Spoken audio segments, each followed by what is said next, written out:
Втор обид за атентат врз кандидатот за председател на САД Доналд Трамп. Овој пат од човек кој го запознавме сите ние кои бевме во Киев во јуни 2022 година, првото лето од војната. Со половина коса сина и половина бела и со мајца на која стојат деталите за рекрутинг, беше невозможно да не го забележиме во центарот на Киев.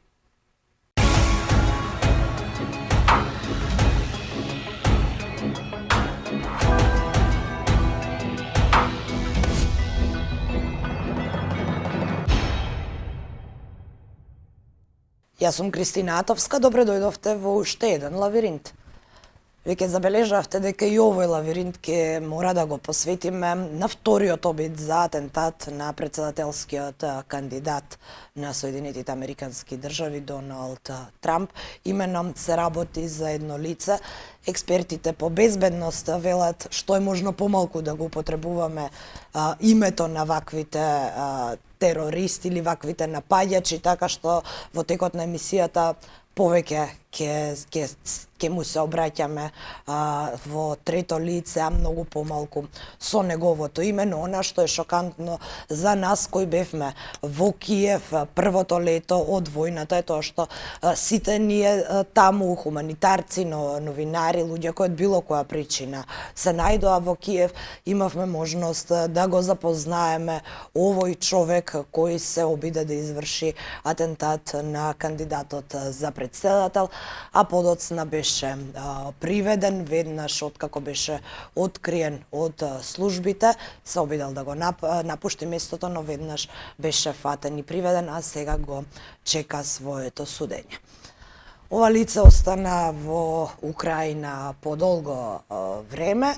Сите ние кои бевме таму сега ги споредуваме нашите фотографии и искуства од него, така може да се видат фотографии од април, мај, почетокот на јуни, конкретно мојата фотографија е направена на 27 јуни 2022 година на едно од нашите последни гледања низ центарот на Киев. Но освен јас одовде, има уште, како што кажав, огромен број луѓе кои беа во Киев тоа лето, кои останаа вчудоневидени кога ја видоа веста дека токму ова лице е човекот кој се обидел да изврши атентат, криејќи се во грмушките на голф терените кои ги поседува Трамп на Флорида. Прво ќе разговарам со хуманитарецот Лутц од Германија, со кого заедно бев до линиите на огнот во Харков, а впрочем и заедно го запознавме ова лице во еден централен паб во Киев, во Irish паб, каде што тој поминуваше многу голем дел од своето време. Лутц е еден прекрасен човек кој секое лето за време на годишните одмори не оди на плажа, туку оди во Украина и тоа се занимава со хуманитарна помош од висок ризик и оди само до фронтовите и до оние луѓе кои се заглавени и тешко може да дојдат до храна и вода. Одиме во Германија.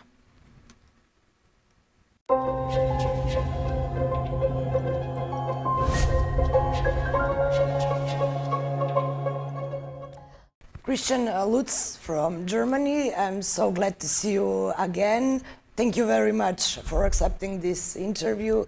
The reason why I called you, I mean, we know each other very well because we were in Ukraine during the first months of the war. I got embedded with your humanitarian group, and I have to say I'm very glad to know someone like you who every summer decides to spend your vacation time basically helping in Ukraine instead of going and enjoying on the beach. Chris, thank you very much again. As I said, I'm so glad to see you, but the reason why I called you today, this week, is because I believe both of us, we were shocked on Monday when we saw the news going around the world about the second assassination attempt on a presidential candidate of the United States, Donald Trump. Why we were shocked is because we were together when we met this guy, Ryan, who is now arrested in Florida and waiting for a trial. He was in the center of Kiev when we met him, specifically in that Irish pub in which he used to hang a lot. So tell me, first of all, how you felt when you saw that picture on the American media. So yeah, first of all, it's very nice to be here at your show. It's a pleasure. It's an honor to be here. It's good to see you again. And yeah, to your question, how I felt when I saw about or when I got news about Ryan. So my first reaction was, um, yeah, excuse my French, but it was what is going on? This can't be true. That must be some sort of like a meme or a joke because as you know, Ryan, he looks kind of funny. He has like this funny facial expression to him.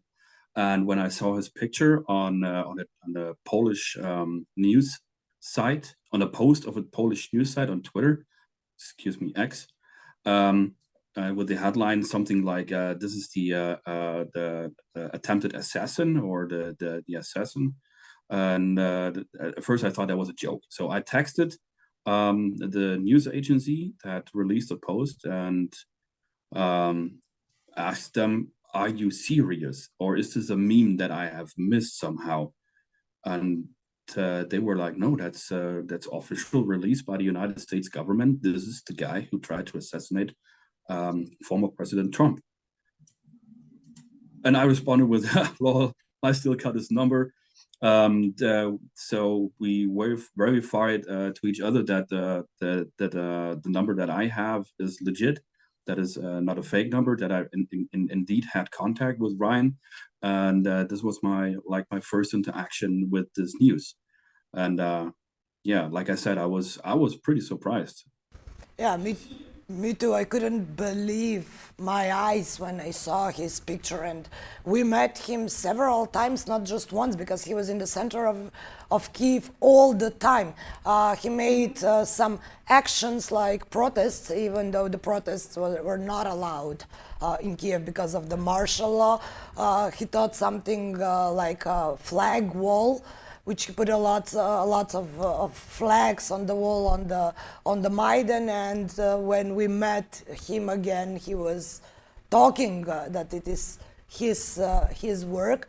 So let's go back to that summer in Ukraine. You mentioned he was a kind of a funny guy. He had weird facial expressions. He had his hair colored in blue and white, and he always had his recruiting shirt on him. So, what was your opinion about him? I mean, we met him, we talked to him several times. So, what was your opinion about this guy besides this superficial, funny look, or weird look, if I may say it like that?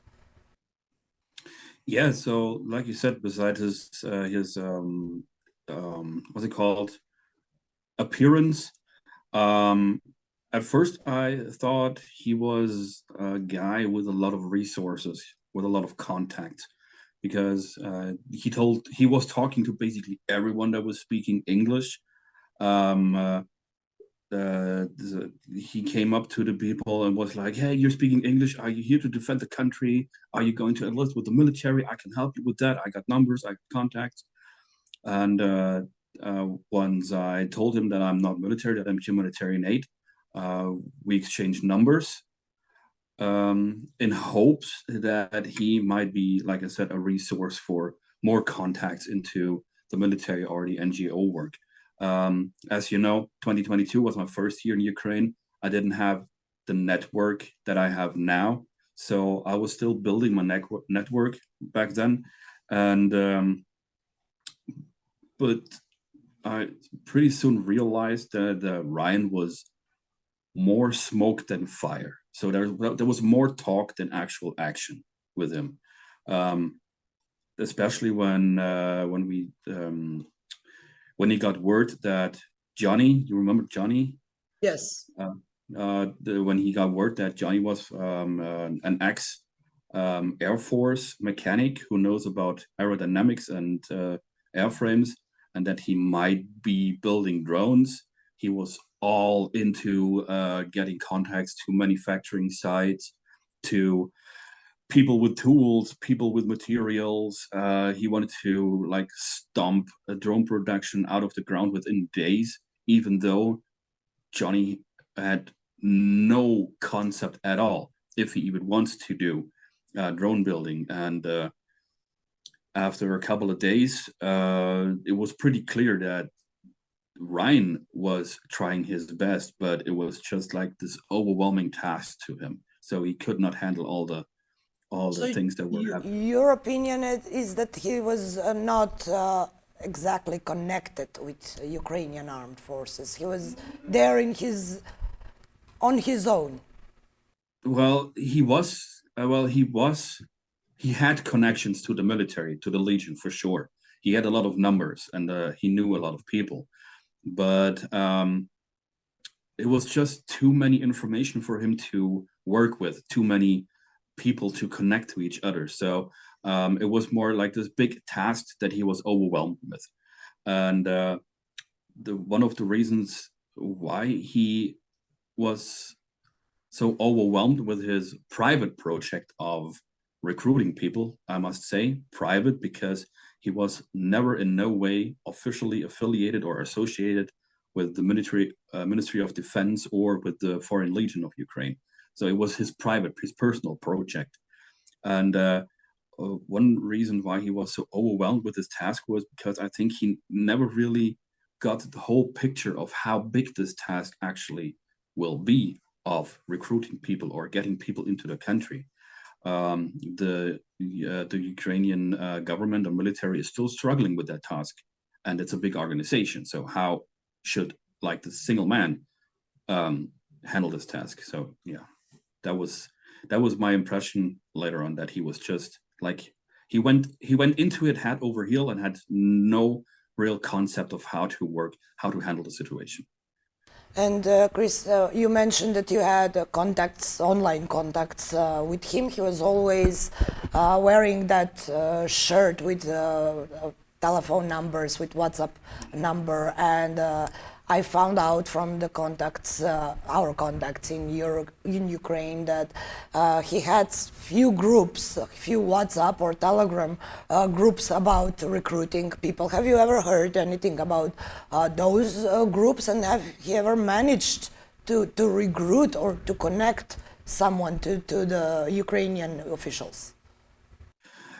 I am not aware of a single soul that actually went to the military because of his actions. There might be some, but I don't know those persons. I've never met those persons. So, and about his WhatsApp groups or Signal groups or chat groups or whatever, I knew that he had some, but I successfully avoided to get invited to those groups because later on I'm gonna talk about his actions. He got kind of too sketchy for me to interact more with him. I once got contacted by several people who got my number from a document sheet that was released online that was created by Ryan. So he released contact information of recruiting officers from the Legion, officers from the military, NGO numbers, and personal numbers like mine on that sheet for people to look up if they have anything or if they need anything to call those numbers. But this sheet was created without the consent of the owners or the people that are connected to those numbers. Did you had any troubles for that list? I think he got into trouble because he also released this list on his website, and I think it was a Ukrainian recruitment officer to the Legion who got him to delete that list, or delete that list from the website. But it was around for many, many more weeks and on the internet. And what were you talking about online the last times you texted? The last time I texted with Ryan was in early 23. I think it July or January or February. I don't remember correctly. He texted me about getting 250 soldiers into Ukraine, and they need gear, night vision goggles, they need helmets and stuff like that. And he asked me to get that stuff for him, for his soldiers. And then I made very clear that if those people enlist with the Legion, with the military, they get all the basic gear issued. And he then kind of got caught up in his own text and his own lines, and it was very clear that those people are not going to be enlisting into the military officially. And shortly after, I found out that Ryan was trying to illegally move hundreds, if not thousands, of ex-Afghan fighters into Ukraine. So this was the point where I definitely cut ties to him, because I don't want to get caught up into illegal stuff, especially not violating laws in Ukraine, a country that I learned to love.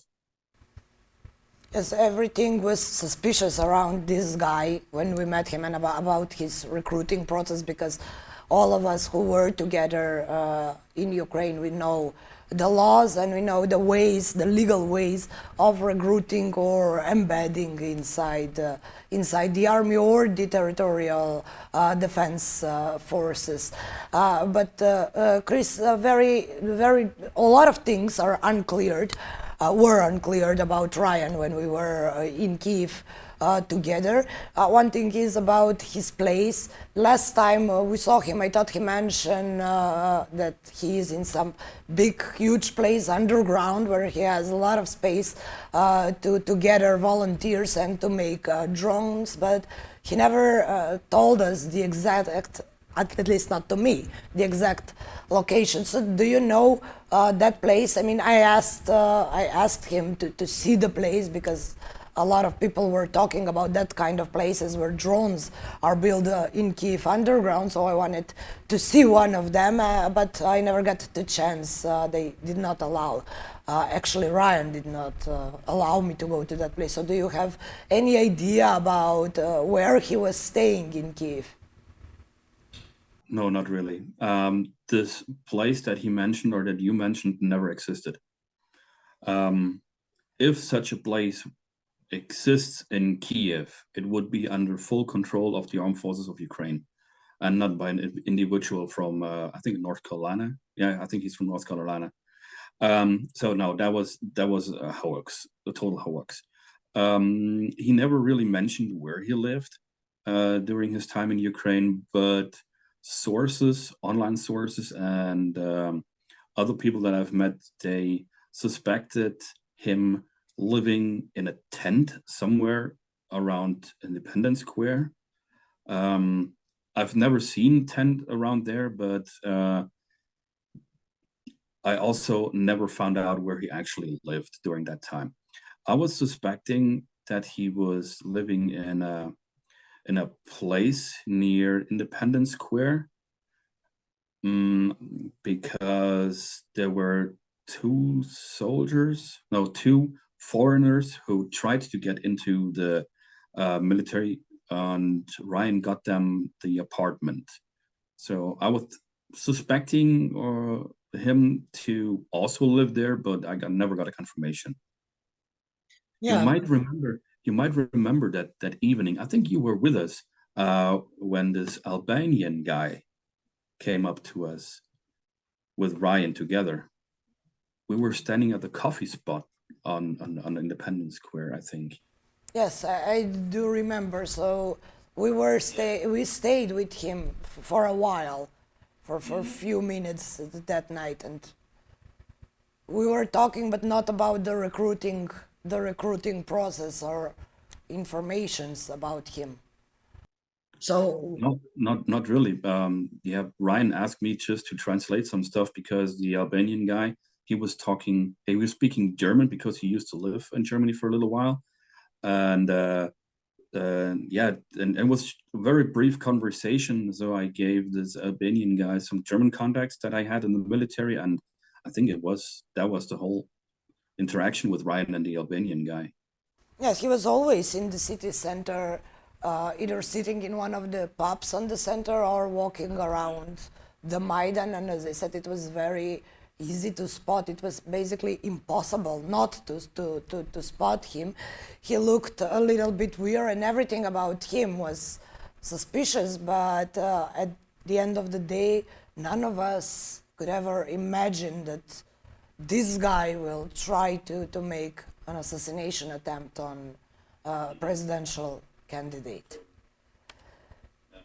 Well, So Chris, he was like a mascot. He became a mascot of the Kiev yes. Independence Square, like always running around with his American flag around his neck, like the bandana, like you said, with a T-shirt with his information printed on. And his hair, again, his hair was very, and he's a tall guy, so it was very easy to spot him, even in a group of people. Chris, let's make a short break here to hear what my Italian colleague has to say about meeting this guy, Ryan, and then I'll get back to you, and we're going to talk about your trip to Ukraine this year, because as I mentioned, you spent all of your summer vacations helping people in Ukraine and delivering food on the front lines. Get back to you shortly. А сега се селиме во Италија, каде ќе разговараме со колешката Кристина Брондони, која во истиот тој период беше во Киев и исто така како и мене направи фотографија од овој лик кој сега е во притвор и чека судење, обвинет за обид за атентат на за претседателскиот кандидат Доналд Трамп.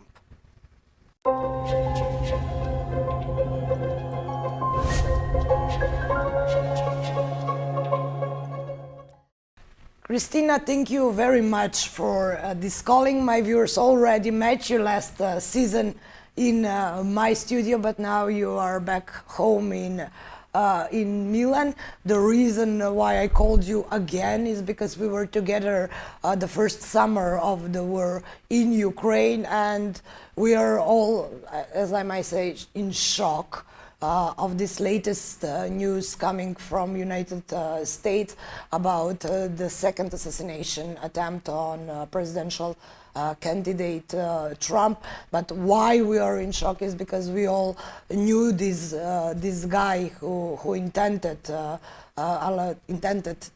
assassinate the presidential candidate. So both you and me as journalists, we always make a lot of photos and interviews with everyone we consider interesting on the field. We don't have an interview with this guy, but both of us, we do have photos of him because it was very hard to miss him.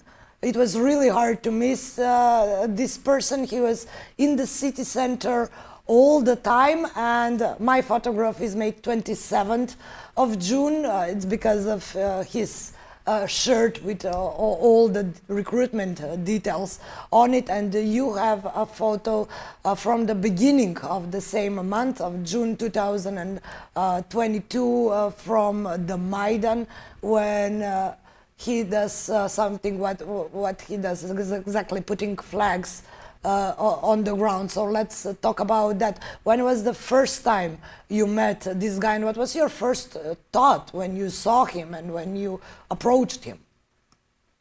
The first time I met this guy, it was in Maidan, in Independence Square in Kiev, and it was impossible to miss him because he was a guy with this T-shirt with the American flag, or maybe with these sentences about the war, but handwritten phrases. And the first time I was just passing by, it was June 3rd. And I was passing by, and he just jumped up, and he said, because he saw my press pass, and he stopped me just to say he was there to fight, like a foreign fighter.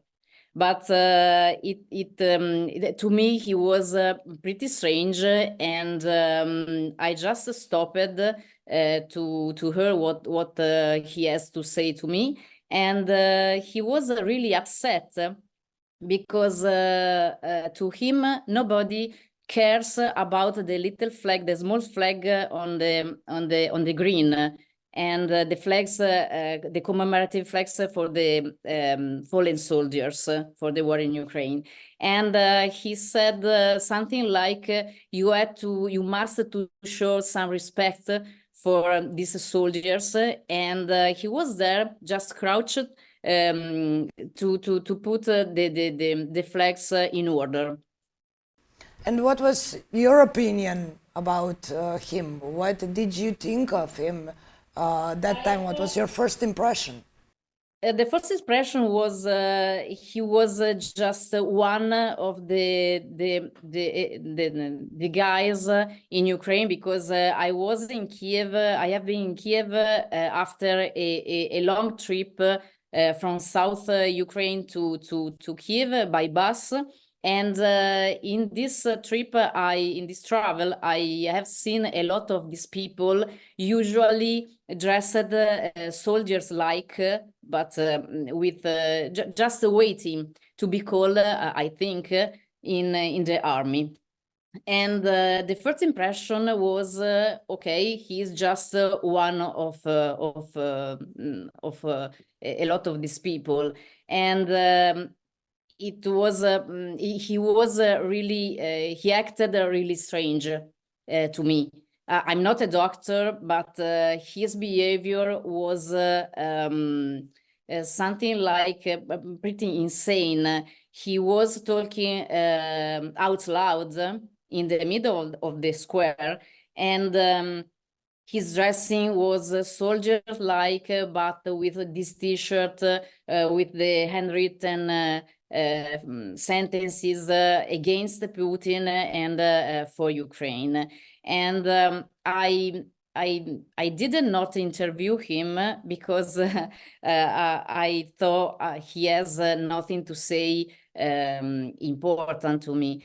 And the second time I met him, I think something like 10 days later. It was, I think, half month, half June.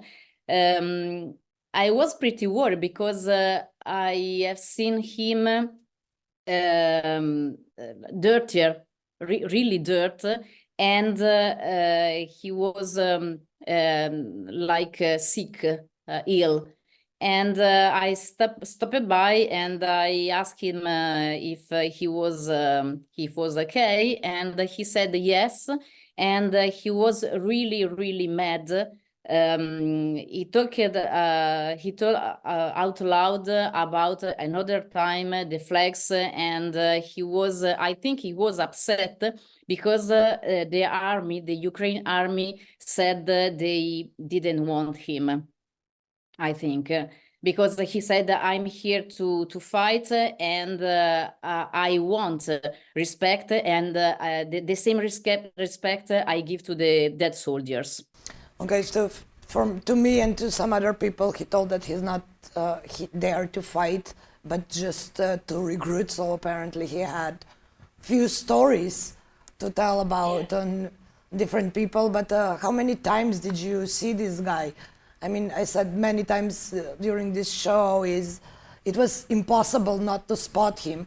He's tall, and with his colored hair, he was always talking loud and in a way that it was very, very hard to miss him. So how many times you've seen this guy?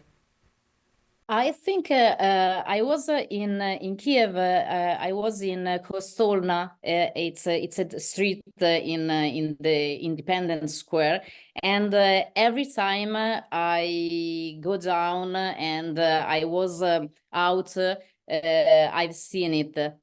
Every time. I think I have been there for 1 month, the whole June, and I have seen him. I think every day, but I just talk to him twice or maybe 3, but I don't remember. So I think twice I talked to him, and I was pretty amazed, intrigued by this guy, and overall by the soldiers, the Ukrainian army in the square, who really seemed not care for him.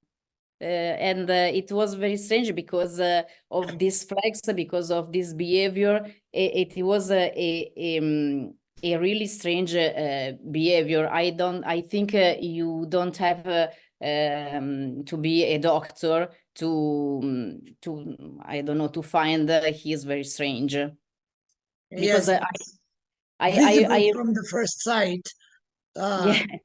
Yes, and I remember the mothers, the young mothers on the square with the children, with the babies, and usually they took the children hands to avoid this guy, because of this behavior. His movement were really suddenly movement, so it's acted strange. Yes, he was very strange and very weird in a way. His stories, what he was telling to people, does not add up to every story he tells to new person. But his outside appearance, in a way, was not like a violent. He was not acting violent when we met him in Kiev. So that's why it was very strange in a way to see that he is the person who intended to assassinate a presidential candidate. Yes, he didn't act violent, but I think his way to talk and yeah, he had a lot of rage. Yes, a lot of rage with hatred. Yes, his eyes wide open, and I noticed this behavior. He was he came close to me, really close, and closer and closer, and I have to step back just to make some distance between me and him, and not because I'm not a social person, but because I feel not so good in his presence. I was pretty worried. I don't know why. I think it's something like it's the ensemble. It's his way to dress, his ways to talk, his way to behavior, and I was pretty worried. Yes, it was weird and irritating in a way sometimes when you stand by him longer than a few minutes. Then he was getting very irritating. But again, I was in shock when I saw his pictures on American media. So every one of us who was there, when we texted that day, after the first hi, the question was, is it about this guy who... Do you have a picture? Yes, and do you have a picture? That was all we talked about on Monday, all of us who are in Kyiv that summer. Yes, and I don't know you, but it took me a few hours just to realize, okay, it's him. I met this guy, and first thing first was I have to have the picture. So I just saw every pictures I took, something like 10,000. And I picked the just the right picture of him, and I say, okay, it's him. And I just tell this fact to my colleagues and to my family just at the afternoon, because I had to realize. Well, I met him few days before I made the picture, but because there were all the details about recruiting, I said, maybe one day I will use this picture, and that day has come because I never published it before. I didn't think there is a good story around this guy, so it was in my archives until now, and unfortunately, this is why we pull out our unpublished pictures. Kristina, thank you very much for your calling. Thank you for being again part of my show. Hopefully next time we're going to talk about better things than assassination attempts and worse. Okay, thank you so much, Thank you Kristina. very much. Have a nice Bye-bye. time. Bye. A сега се враќаме во Германија, го продолжуваме разговорот со Кристијан Лутз за неговото патување во Украина.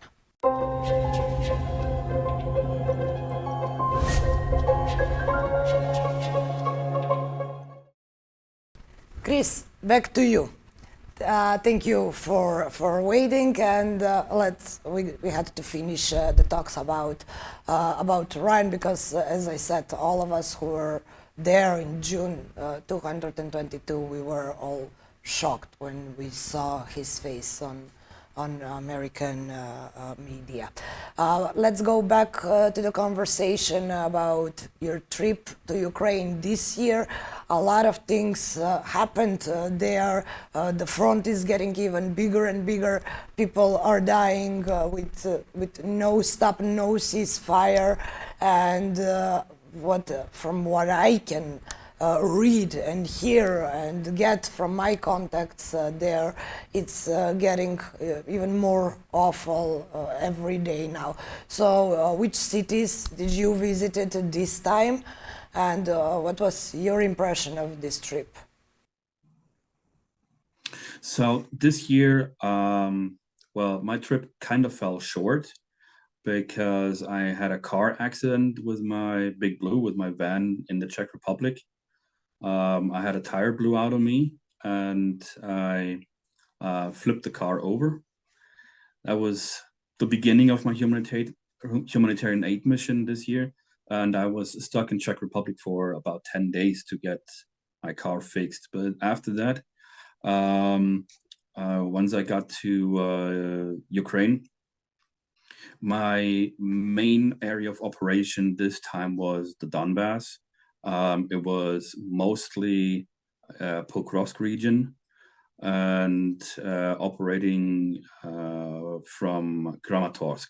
So my main base this year was Kramatorsk, and yeah, it was pretty intense. It was well, last year and the year before it was pretty intense already, but this year with way higher chance of drone attacks, it was playing,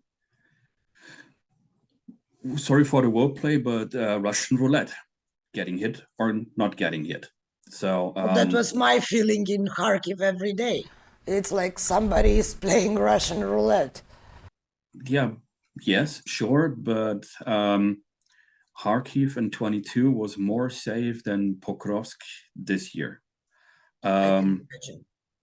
So the Russians, they can fly FPV kamikaze drones up to 15 kilometers.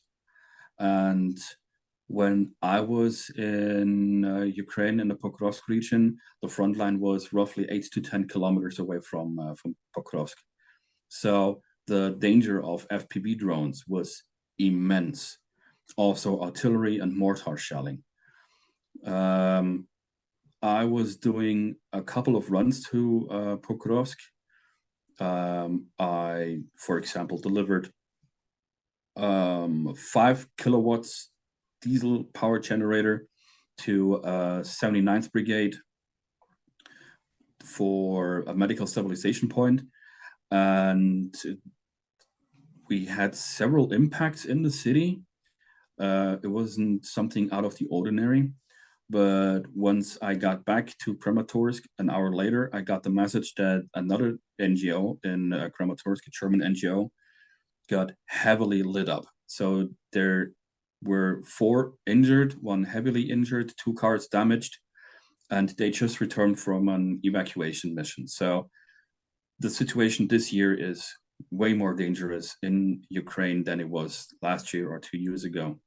And going to the front lines as a humanitarian aid worker, even going 10 kilometers or closer without a jammer is basically suicide.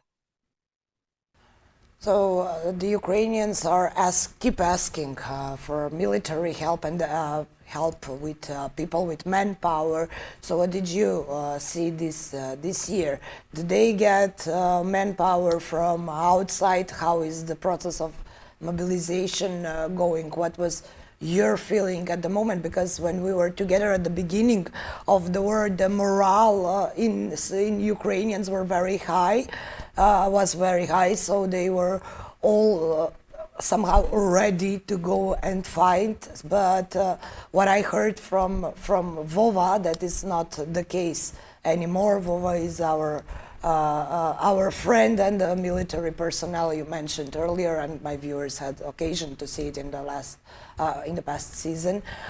So what is your impression of this trip? Do they need more manpower, or they need more weapons to handle this war? Because as we saw in this last period of months, they are fighting back, and they are fighting back on Russian territory. So what is going on Ukrainian territory meanwhile? Like you said, the situation is difficult. So there are parts along the front line that are heavily defended by the Ukrainians. For example, the Kupiansk-Kremina front line in the east and in the Kharkiv region. But the situation in the Donbass, spanning from Chasiv Yar down to Pokrovsk, this area, that's very, very, very intense down there. There used to be 10 or 12 brigades before the Kursk offensive, and now there are 2 brigades in this area. It's roughly 9,000 to 15,000 Ukrainian soldiers trying to defend against an overpower of 19 to 1. And this is hardcore. This is pretty heavy, intense fighting. And this is also the reason why Ukraine in the Pokrovsk region is losing ground by the day. But still, from what I have gathered during my trip, is that the morale is still on a very high level, surprisingly high level. Well, I cannot compare Germany to Ukraine because we're not fighters, we are crybabies. So morale would be like down in the basement within 10 hours of fighting, I guess, here. Well, we can discuss that if we discuss a history in one episode. So it's yeah, what I wanted to say is it's surprisingly high still, the morale in among the Ukrainian fighters in that area. About the recruiting, I didn't get too much insight into recruiting, but from what I've seen is there's a constant stream of voluntary foreigner fighters that voluntarily join the ranks of Ukraine to the Legion, or well, it used to be that people only could join to the Legion, but now the regular forces are allowed to recruit foreigners directly into their ranks. For example, the 25th Brigade 47th Brigade, even Kraken or Azov, they're recruiting foreigners directly into their ranks. So there's a constant stream of foreigners. It could be more, of course, but I think it's like between 20 and 60 foreigners each month that join the ranks of Ukraine. About Ukrainians joining the army, I cannot make an estimation of that one. I had no insight on this topic. But to your question, what would help Ukraine more? More people or more weapons? Both. I've seen a picture of the demographic evolution or the demographic status of Ukraine, and there was like this extremely deep notch around the Ukrainians, the age group of 20 to 25. So there's less than 100,000 Ukrainians that are 20 to 25 years old. The majority of Ukrainians is 40 years old. They're way more. So even though that Zelensky lowered the recruitment, the conscription age to 25, this last year or this year, I think, there are not enough young people for him to recruit. So Ukraine has to recruit in the ranks or in the age groups of 30 to 40 now. So if Ukraine manages to get enough people of that age group, plus if Ukraine would get all the weapons that they need for like efficient warfare, Russia would be wiped out of Ukraine within 6 to 12 weeks. And before, now you opened the question about European response or German response because it's your home. But later, before that, I would like to ask you about civilians who are stuck on the front line. Are there still this kind of cases of civilians stuck on the front line when they woke up one morning and they found a trench in their yards and tanks? So is this still the case, or now they have some other process of taking out the civilians before make some place a front line or a trench? Well, this was the case in 22 when Russia came in. People had no chance to evacuate in a timely manner. This is different since late 22 and since Ukraine also, released a law that children can be forcefully evacuated from the front lines. Once the children are evacuated from the front lines, the parents will follow automatically. So if the police or the DSNS finds out that there are still families with kids in a dangerous zone, they get evacuated like immediately. So there is not even a slightest chance that they wake up with Russian tanks in their backyard or trenches or whatever. That's another case for families without children, like the elderly people. They don't want to get evacuated usually for various reasons. The most common reason is I have built this house and I'm not going to leave this because I will be getting buried in my own backyard. I've also seen cases, talked to people who were like, I don't care who's governing me, I just want to stay here. I'm totally fine with Russia, maybe the old Soviet times will come back. But that's mostly like the really old people who grew up in the Soviet republics and never learned how to work with or how to live in a democracy. So those very old people, they actually want the old Soviet times back. But that's like a really, really tiny minority. I've told you about the German NGO that got lit up. They are actually driving around in endangered villages and they're pinning flyers onto trees, onto walls, onto bus stations with their hotline of theirs for evacuation. So whoever wants to get evacuated can call this number, and this German NGO, their names are Lars and Lea from Universal Aid Ukraine. They go in there and they evacuate those people like immediately. They get a call, and if the timing is good, those people will be evacuated within 1 hour. So this is the situation now.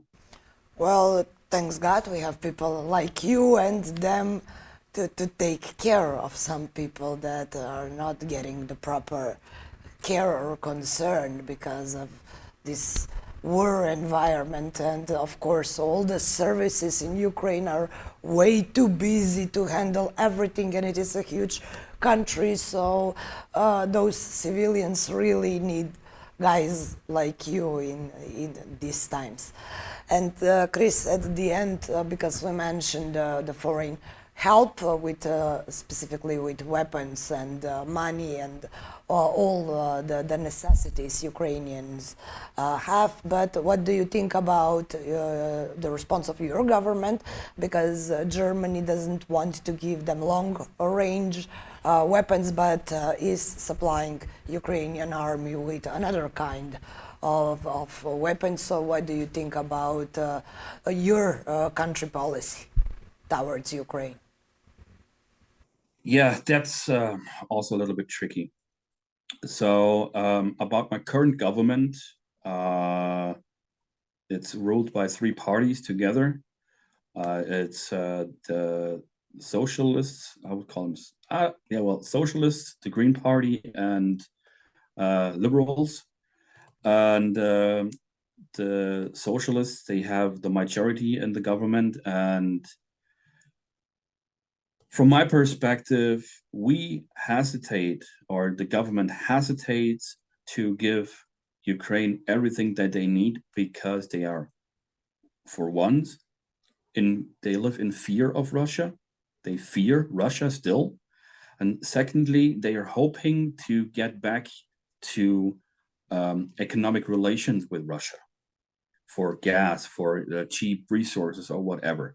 So officially, how to say this? They don't want to tickle the bear, if you know what I mean. But this bear is not a bear anymore. It's a teddy bear, as we have seen. Russia is drawing red lines left and right. And as soon as this red line is crossed, they just move 5 feet more and try another red line. So they're more smoke than fire again, like the person we talked earlier about.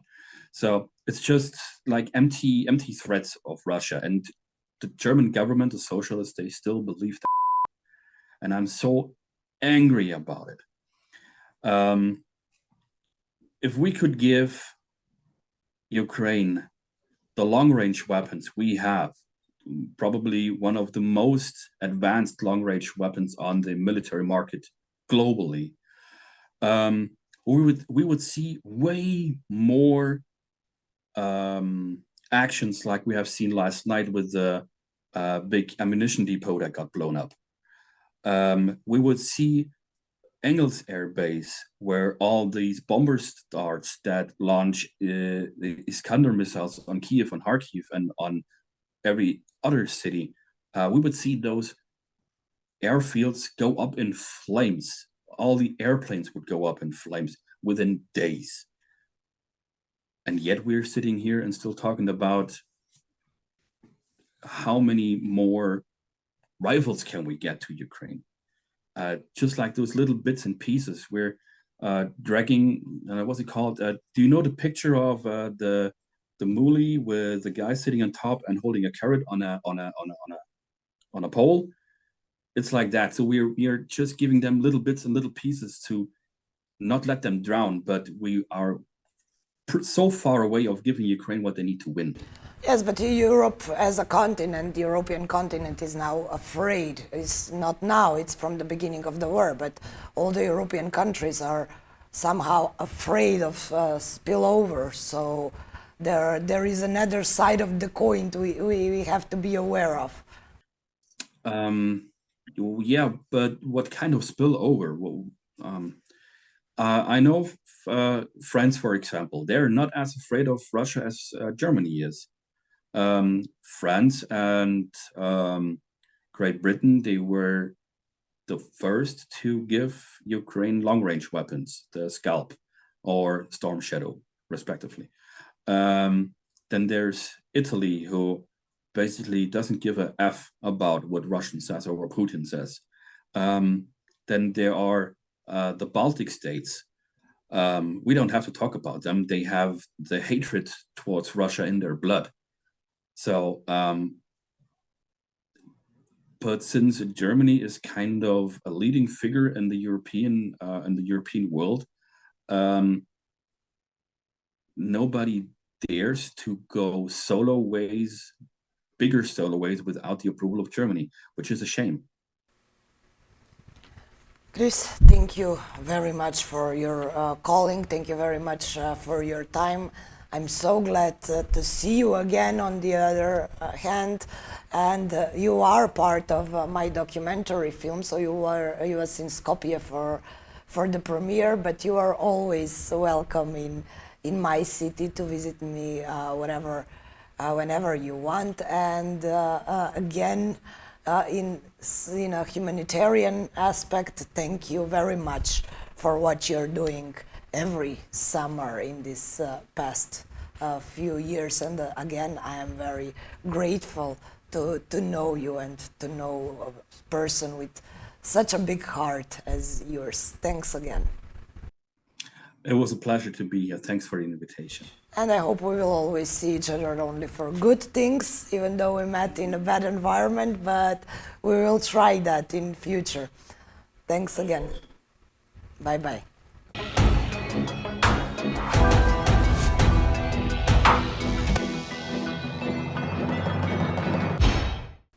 Секако дека не можат само состојбите во САД да останат во фокусот со оглед на фактот дека се уште беснеат војните, меѓу кои оваа за која што последно разговаравме во Украина, а се разгорува и војната на Блискиот Исток по вчерашните напади врз лица на Хезболах, каде што беа повредени огромен број луѓе, а не само луѓето на Хезболах, кога експлодираа повеќе пејџери во Либан во исто време.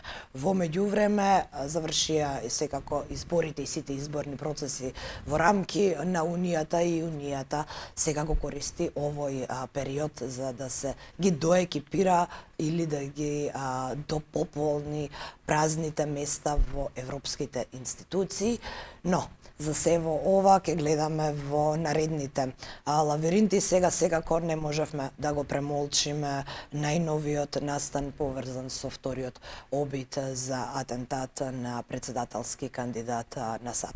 Ви благодарам за вниманието кое не следевте. Се гледаме повторно идниот четврток. Довидување.